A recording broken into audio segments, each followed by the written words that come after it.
Şöyle.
Feroz telefon malasını okuyup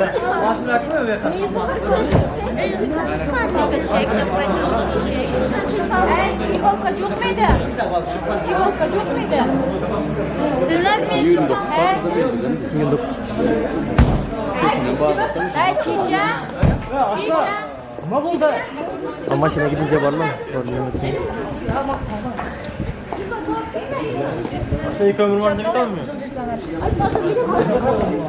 Ben bunu atlat canım. İşte aldınız mı? İşte aldım.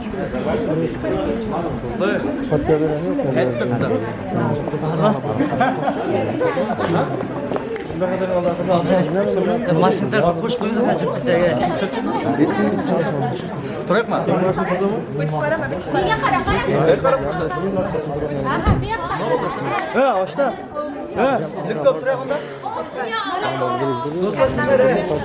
ya. He seni. Yakara he. Hazır değil mi abi? He. O kimse Amra var. Tamam ben tutsun başını kalsın. Çiçeği sırada bir şey gitar. Açta arkanızı ışıttırıyor mu? Benim var arkanızda.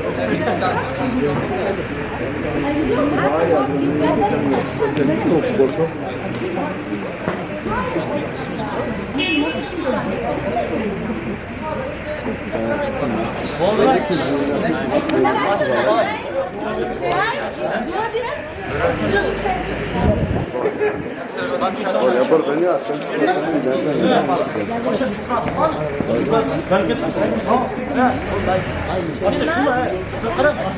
Sen benimizde çok mu? Ulan sen ne çekişin? Yok Allah. Yok. Benimizde çok mu? Adamız aysın. Bir de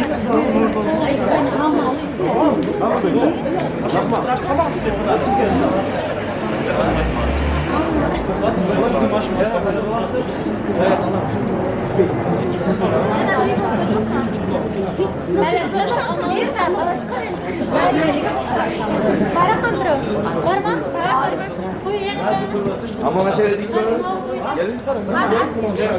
Hazırlıklar şey Gelin şurada yani.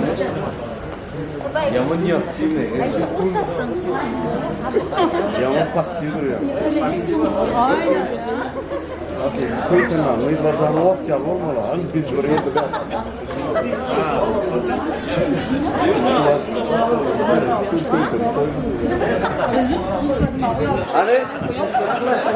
Hani doktor geçin utanma. Utanma. Şu ortaya hep bir böyle doktor. Şu çınar utanma. Hay verek.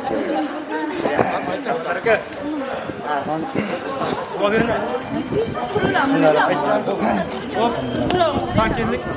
Nasip olsa kadar hocam sağlamlık görecek. Nasıl konuşkanla konuşacağız.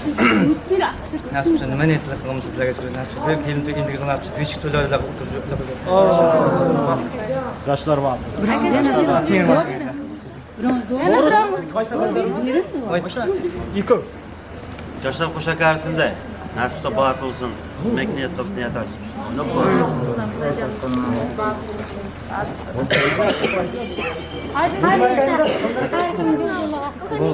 Nasıl dayak maşın kimdir halinde? Az bunu yıkım takalım. Bir yakta nişe kız. Sak nişe kız. Başına yıkım cahamındır. Yok, yırka kışımızda mı? Yırka fıtıra.